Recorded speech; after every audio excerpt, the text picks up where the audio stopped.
The storm swallowed the desert outpost long before Erin Locke reached it.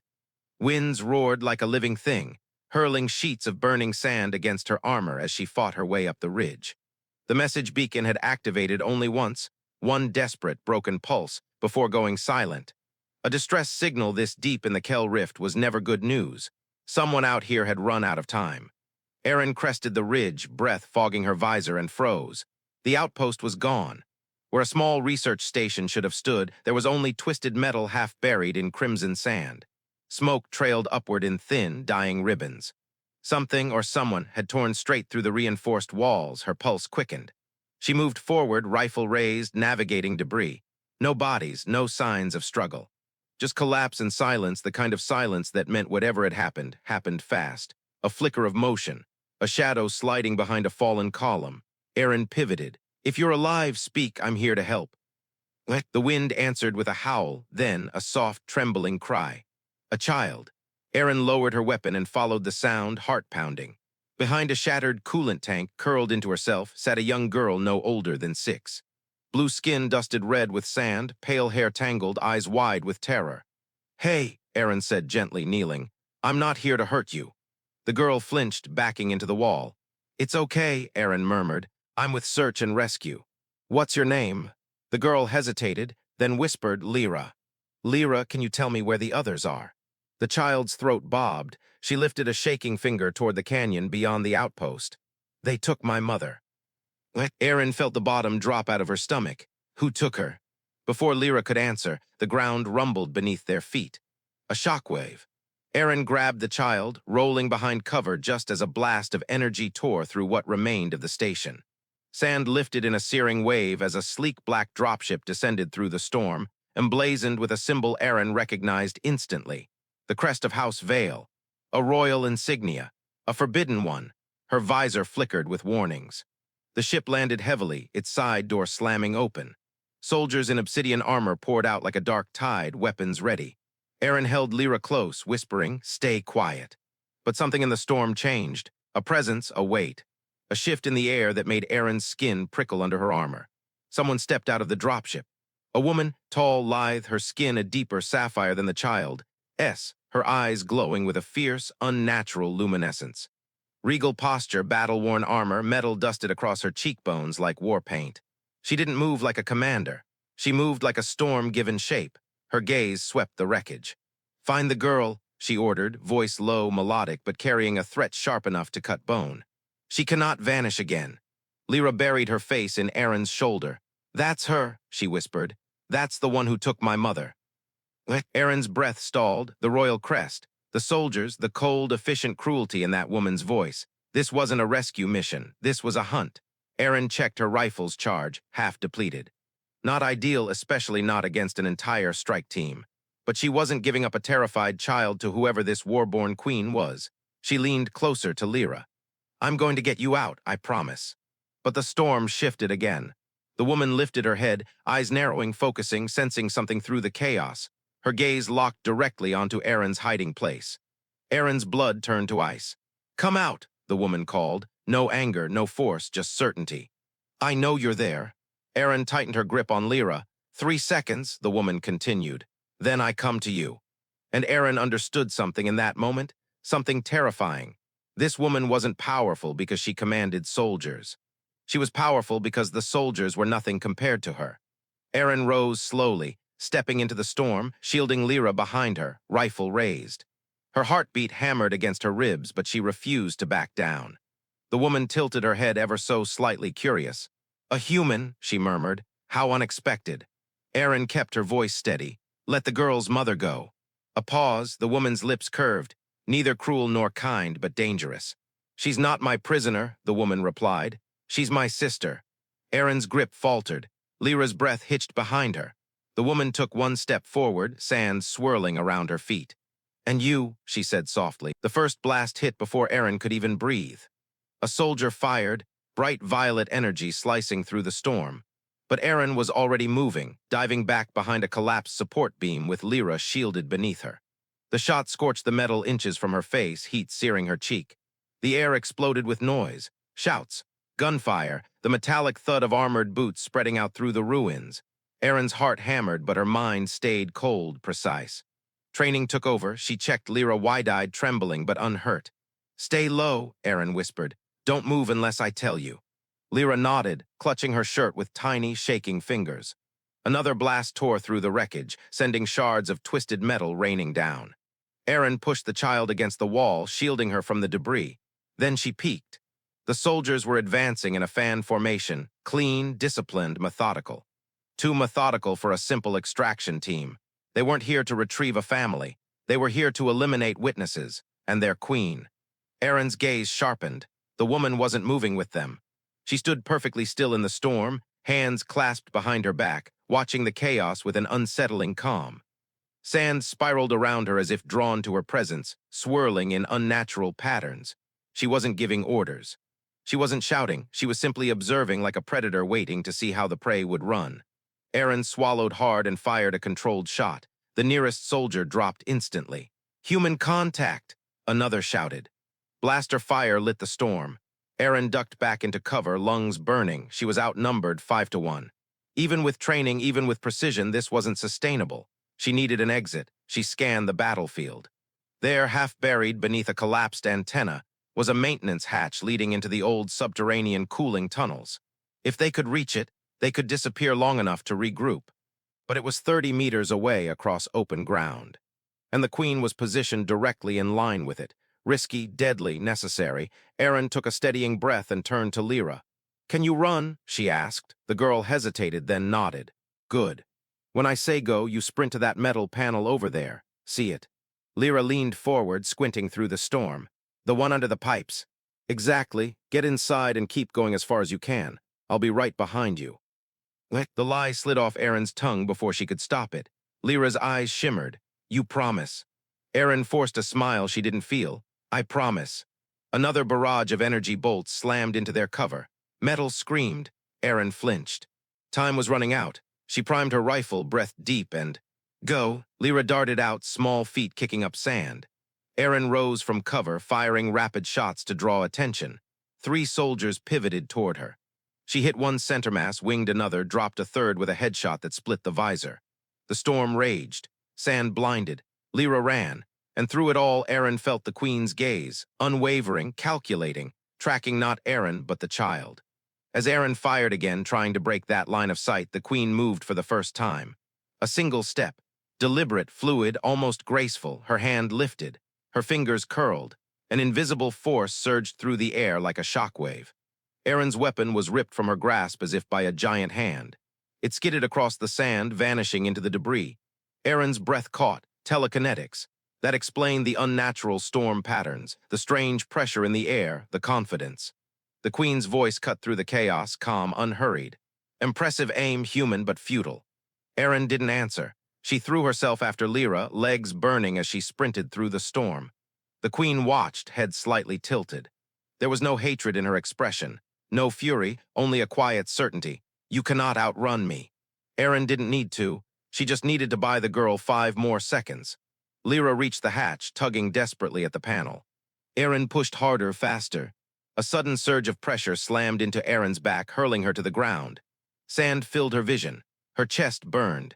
She rolled onto her back, gasping, and froze as the Queen approached through the storm. Not running. Not rushing, simply walking. Each step was soundless, effortless, elegantly lethal. Erin pushed up to her elbows, vision swimming. The Queen stopped a meter away, the wind parting around her as if refusing to touch her. Her voice was low. "I will only tell you once. Stand aside." Erin tasted blood. Her muscles trembled. But she rose slowly, painfully, placing herself between the Queen and the hatch Lyra had just disappeared into. "No." A flicker of something, surprise, touched the Queen's eyes, then her gaze sharpened. "You protect a child who is not yours. Why?" "Because she's alone," Erin hissed. "Because she's terrified, because you're hunting her." The Queen studied her in silence, then softly. "I am not hunting her." A pause. "I am trying to save her." Thunder rolled through the canyon. Erin's breath hitched. "By tearing apart an outpost, by threatening to kill anyone who stands in your way." For the first time, emotion flashed across the Queen's face. Not anger, grief. She is the heir to a throne that half the galaxy wants to destroy. Her voice thin, darkened. "And the outpost did not collapse by my hand." Before Erin could process that, a new sound pierced the storm. A piercing hum, a tearing vibration in the air. The Queen's expression snapped into something sharp and protective, not aimed at Erin, but behind her. "Lyra," she hissed. Erin turned.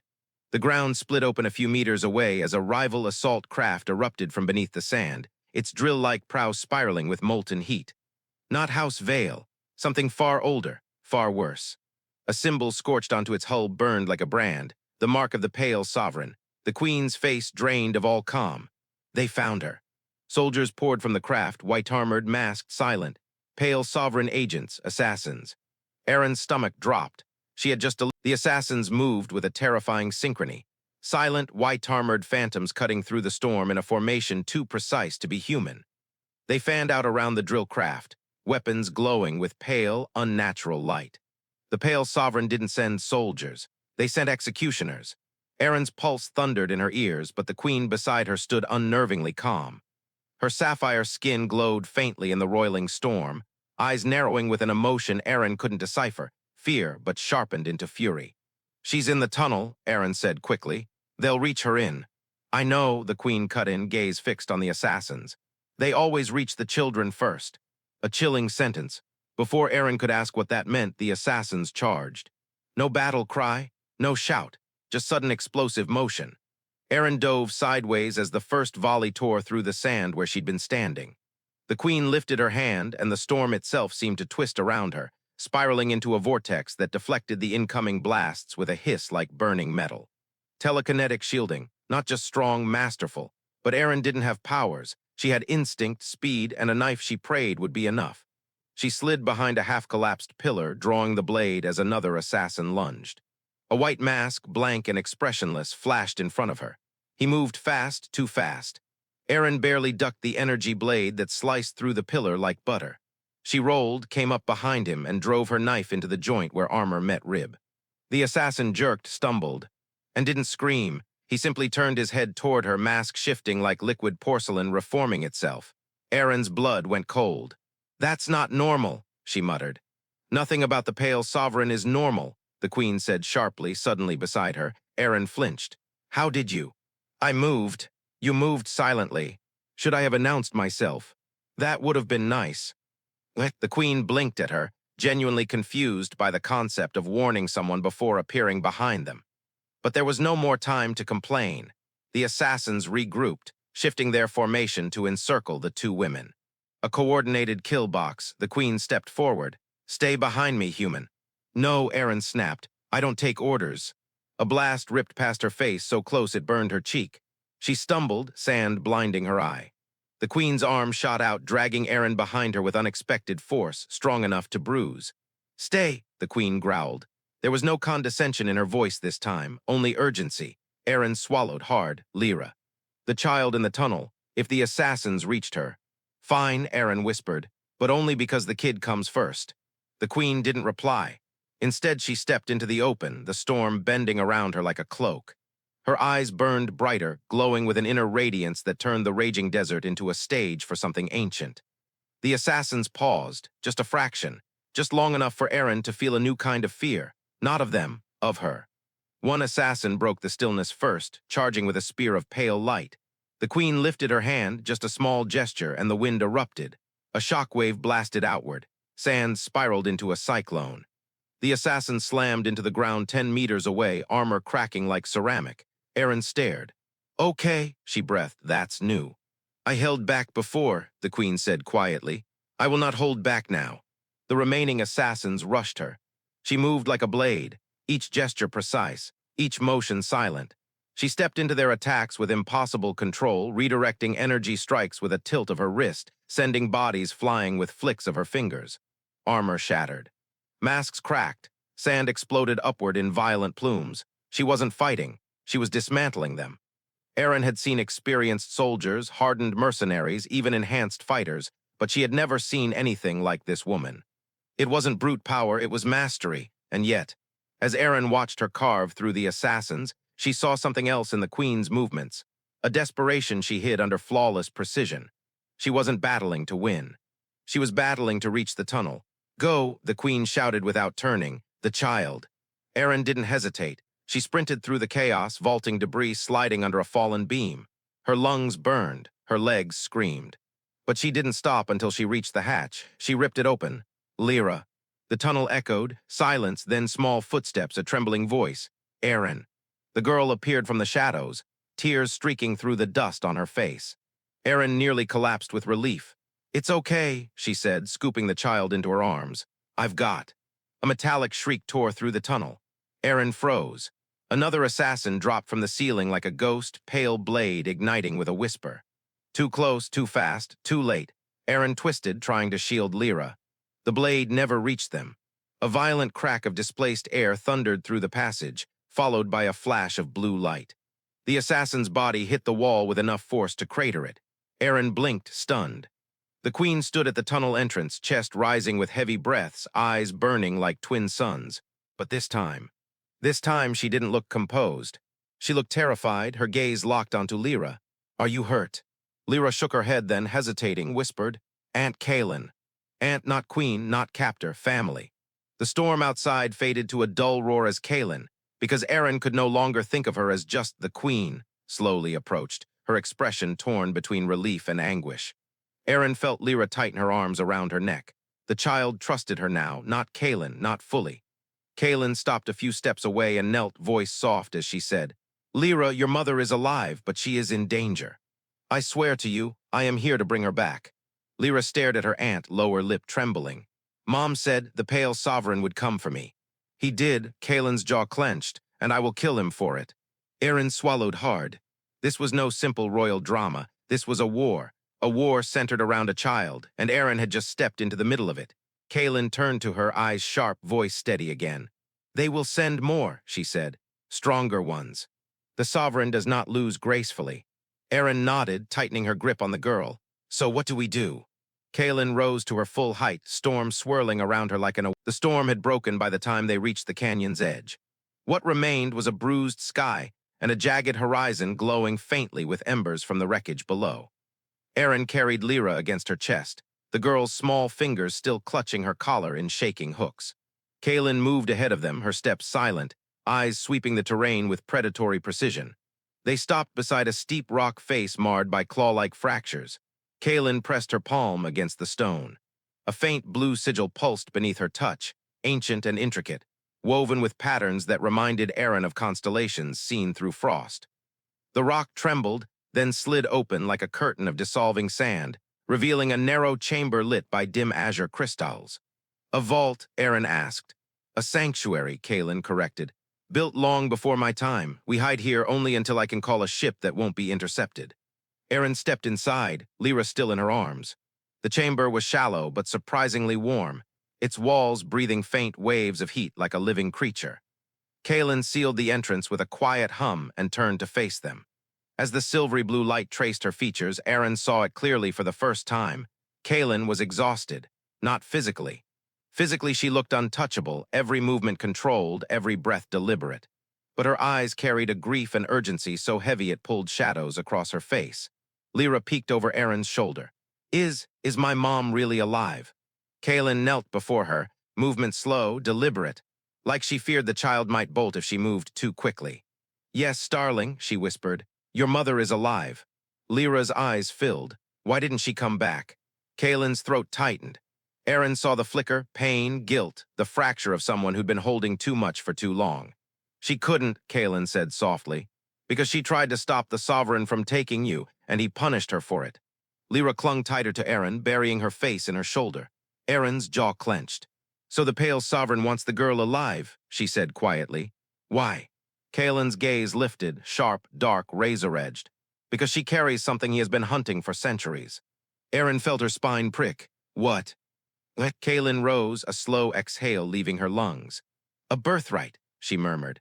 "A power our bloodline locked away generations ago before the sovereign's reign. A power that only awakens in certain heirs." Erin felt Lyra stiffen in her arms. Kaelin continued. "The sovereign believes that power belongs to him, that if he can control Lyra, he can control the gates." "Gates," Erin echoed. Kaelin hesitated, just a breath barely noticeable, but enough for Erin to see she was deciding how much to reveal. Then she nodded. "You have earned honesty." She lifted her hand. The crystal light shimmered in response, gathering around her fingers until swirling star-like patterns formed between her palms. Kalen's voice deepened. There are places in the galaxy where space folds thin doorways between worlds. Most are dormant, sealed, dangerous if awakened. The sigils in her hand shifted, resembling spirals carved from fractured light. My bloodline has been guarding these gates for thousands of years. We do not open them. We keep them closed. Erin felt her pulse slow, and the Sovereign wants to open them. Kalen nodded once. He believes the gates lead to an ancient power, one that could grant him dominion beyond galaxies. If he gains Lyra, he gains the key. Erin looked down at the trembling child, tiny, vulnerable, unaware of the cosmic weight placed upon her. Lyra whispered, "I don't want to be a key." Kalen's face softened, not with authority, not with command, but with something rare and raw. "You are not a key," she said gently. "You are a child, our child, and I swear by every star in the heavens I will not let him use you." Erin swallowed. She'd seen family loyalty before, but nothing like this. Kalen wore it like armor, beautiful, lethal armor. Lyra peeked out with teary eyes. "Erin didn't give me to him," she whispered. "She didn't let the bad ones take me." Kalen turned her gaze to Erin. There was no disdain now, no suspicion, no superiority, only a quiet, simmering gratitude flickering beneath the surface. "You risked your life for her," Kalen said softly. "You had no reason to, no allegiance to our people, and yet you chose her safety over your own." Erin shifted uneasily. Any decent person would have done the same. Kalen's eyes held hers, deep, luminous, unsettlingly sincere. "No," she said. "Many would run, most would hide, but you stood your ground." Her voice lowered, "And you stood against me." The air between them tightened. Erin wasn't sure why her chest grew warm, why Kalen's regard felt heavier than any praise she'd ever received. Lyra sniffed and wiped her face. "Are you two fighting?" Both women blinked. Kalen straightened. "No, Starling. We are not fighting." Erin cleared her throat and set Lyra down. "We're cooperating." "Temporarily," Kalen added. Erin gave her a look. "Really? You couldn't let me have one moment?" Kalen's lips twitched, barely, but enough that Erin realized she'd almost smiled. Almost. Before Erin could comment on it, Kalen lifted her head sharply. Her eyes narrowed. The knock wasn't loud. It didn't need to be. It rolled through the stone like a pulse, low and resonant, too measured, too calm to belong to a mindless creature, and far too powerful to belong to anything as simple as a soldier. The air itself trembled, vibrating against Erin's ribs. Lyra whimpered and crawled into Erin's lap. Erin wrapped her arms around the girl, eyes fixed on Kalen. Kalen stood at the vault entrance, blade in hand, shoulders squared, posture rigid in a way Erin had never seen before, not tense but reverent. Afraid, the Sapphire Queen, this unstoppable force who moved storms and shattered assassins, was afraid. The knocking came again. This time it spoke, not in words but in a language older than sound, a pressure against the mind. A taste of cold metal at the back of the tongue. A whisper that slithered across the vault's walls like frost. Kalen's face tightened. Erin felt her every instinct scream. "What is that?" Erin whispered. Kalen did not turn around. "The one who shaped the Sovereign," she murmured. "The first to walk the gates, the keeper of the old bloodlines. That doesn't tell me what it is." Kalen closed her eyes for a breath. "It is my ancestor," she said softly. "And the reason our line is cursed." The vault shuddered like something massive pressed against it. Erin's arms tightened around Lyra. "Your ancestor is knocking on the wall." Kalen finally turned to face her. Her voice was almost gentle. "He is not dead, Erin." Erin swallowed. "That's not better." Another pulse rolled through the chamber. The sigils flickered. Kalen moved toward the entrance. Lyra clung tighter to Erin's chest. "Aunt Kalen," she whispered, voice trembling. Kalen froze mid-step. She didn't look back immediately. When she finally did, her expression was carved from conflict, duty and love grinding against each other like tectonic plates. "Starling," she whispered, "I will not let him touch you." "He's here because of me," Lyra said, trembling. "No," Kalen said fiercely. "He's here because of what our bloodline abandoned. He wants power, not you." The knocking grew sharper. More impatient, Erin felt her scalp prickle. "Is he going to break through that?" Kalen's jaw tightened. "If I do not open it, yes." Erin stared at her. "And if you do open it?" Kalen's eyes, those luminous, otherworldly eyes, met hers with quiet, terrifying certainty. "Then I must convince him not to kill us." Lyra buried her face in Erin's chest. Erin's voice came out hoarse. "And if you can't?" Kaelin's grip tightened on her blade. Then you must run. Run, you expect me to outrun whatever that is. Kaelin's expression softened. Not mockery, not coldness, but something painfully sincere. I expect you to protect the child more fiercely than anyone else in this galaxy ever has. The vault pulsed again, the air thinned. Kaelin turned back to the sigil. Erin couldn't breathe. Wait, Erin rasped. You open that door, you might not come back. Kaelin hesitated, just a breath, just long enough for Erin to see the truth in her silence. Lyra sobbed quietly. Erin held her tighter. Kaelin spoke without turning. If I fall, she said softly, you must take her to the outskirts, find the seer of Marath. She will know what to do. Erin shook her head. No, we are not sacrificing you. We fight together. I am not fighting, Kaelin said sharply. Not unless he forces me. Erin stepped forward. Kaelin. Her name stopped the queen cold. Kaelin turned barely and something flickered across her face. Something Erin couldn't name. Fear, gratitude, recognition. A connection forged in blood and storm and impossible odds. If I die, Kaelin said quietly, remember this. My sister trusted you. I trust you. Do not let our line end. The sigil flared. The vault wall began to dissolve. Erin lunged forward, grabbing Kaelin's wrist. Kaelin's breath hitched just a fraction. You're coming back, Erin said. I don't care who's out there. I don't care what he is. You are coming back. Kaelin swallowed.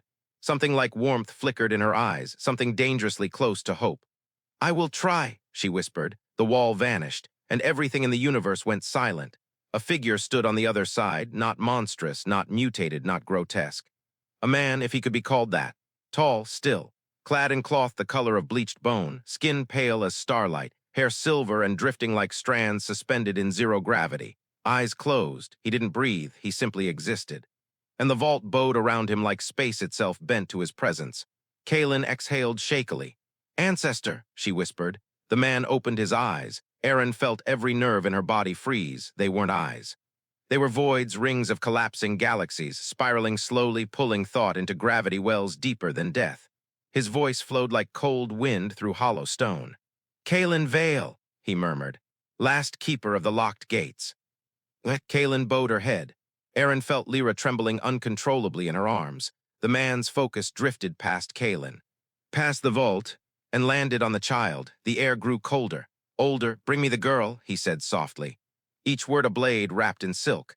Kaelin stepped between him and the child, blade drawn, eyes blazing. No. The ancestor's head tilted slightly. Then I will take her. Kaelin's voice cracked with raw, unfiltered terror. You will have to kill me first. The ancestor smiled, not kindly, not cruelly, just knowingly. That, he whispered, was always the plan.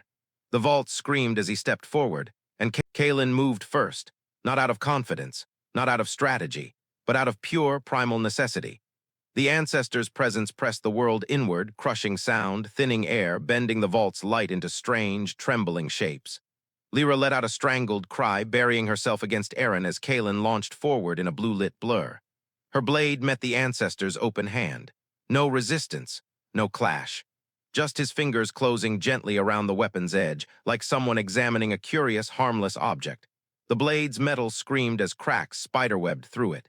Kaelin's eyes widened. He flicked his wrist. The blade shattered into dust. Erin's blood turned to ice. Kaelin stumbled back, breath ragged, staring at the ruined fragments. Her only weapon, her family's heirloom, was gone before the fight had even begun. You approach me with iron, the ancestor murmured, as if I were something so small.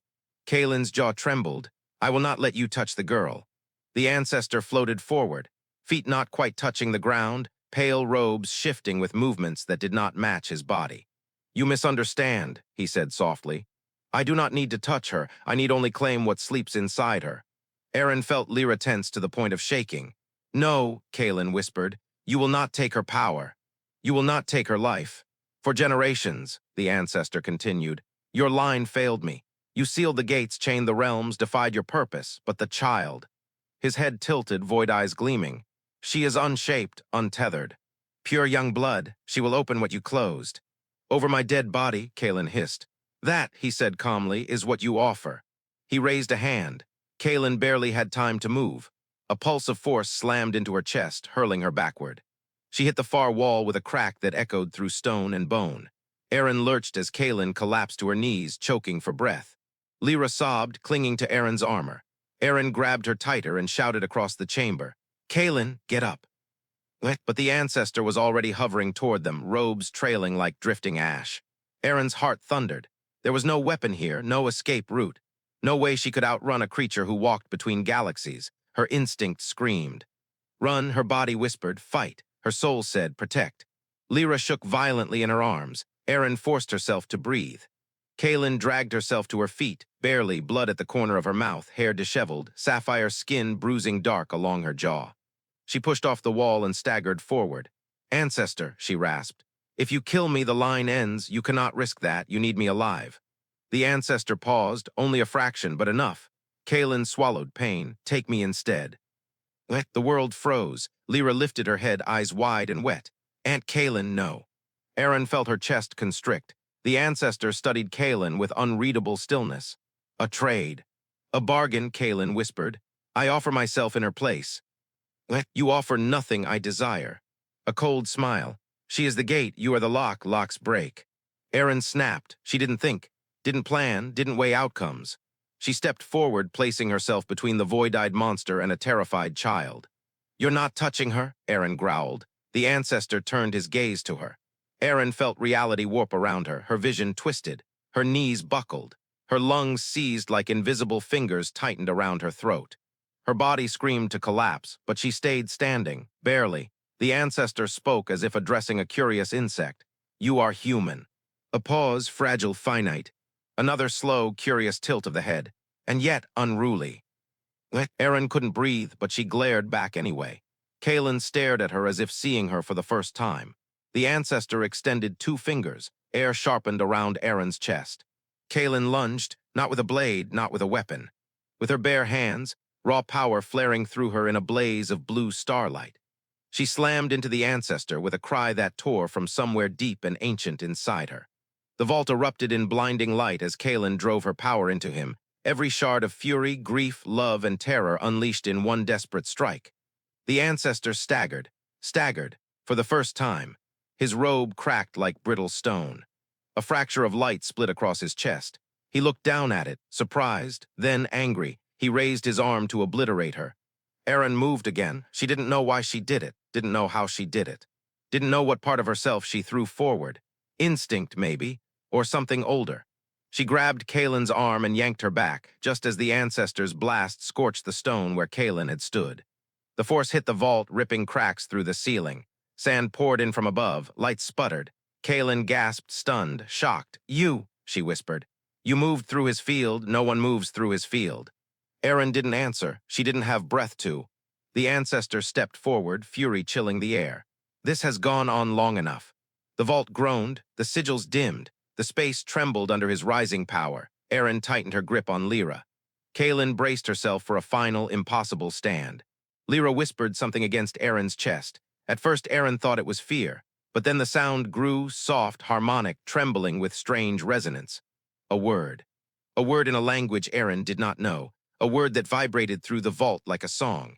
Kaelin whipped her head around, eyes wide with terror. "Lyra, no." The ancestor froze, his void eyes widened a fraction. "Oh," he breathed. "She speaks the tongue." Lyra's tiny body glowed, faint at first, then brighter, shimmering like starlight through water. The chamber pulsed with the same harmonic frequency that had followed the knock on the wall. The child was awakening. Now. Too soon, Erin felt the hair rise on her arms. Kaelin's voice broke. "Stop, Starling, please, you're too young." Lyra looked between them, confused, scared, glowing with power she didn't understand. "He's hurting you," she whispered. "I want him to stop." The ancestor lifted his hand to claim her. Kaelin screamed. Erin moved, Lyra unleashed. Light exploded outward, not violent, not destructive, but pure. A shield of harmonic force blasted through the vault, slamming into the ancestor's chest and pinning him against the dissolving wall. He roared, not from pain, from fury, from disbelief. "You are not ready," he thundered. "You will burn yourself apart." Lyra cried out, the light flickering, her small hands trembling. Kaelin rushed forward, dropping to her knees before the girl, cupping her glowing cheeks. "Listen to me, Starling, breathe, not power. Just breathe, let it fade." Lyra sobbed, "I don't know how."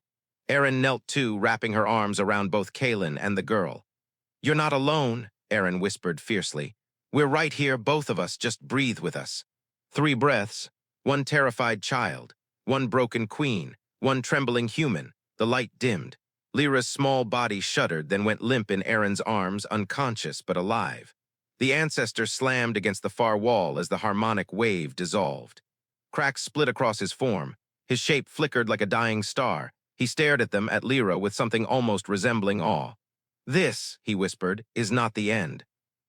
Kaelin shot to her feet, standing over Erin and the child like a barrier carved from rage and devotion. "Leave," she commanded. The ancestor tilted his head. "I will return. Then I will be waiting." He smiled like a blade being unsheathed, and vanished, ripped backward into the rift that had formed behind him, swallowed by collapsing light. Silence fell. The vault trembled, then went still. Erin held Lyra close, chest heaving. Kaelin slowly lowered herself beside them, hands shaking as she brushed a strand of hair from Lyra's forehead. "She awakened," Kaelin whispered. "Far too early." Erin looked up at her. "What does that mean?" Kaelin swallowed. "It means the Sovereign won't be our greatest enemy." Her voice cracked. "It means the ancestor was right, this is not the end." Erin reached out, gripping Kaelin's hand. Kaelin startled at the contact, but didn't pull away. Erin's voice was steady. "Then whatever comes next, we face it together." Kaelin's eyes softened in a way Erin had never seen, raw, open, almost vulnerable. "Yes," she whispered, "together." Outside, the storm broke completely. Sunlight, warm and gold, filtered through the cracks in the vault, and for the first time since the nightmare began. There was a moment of peace, fragile, temporary, but real. Erin held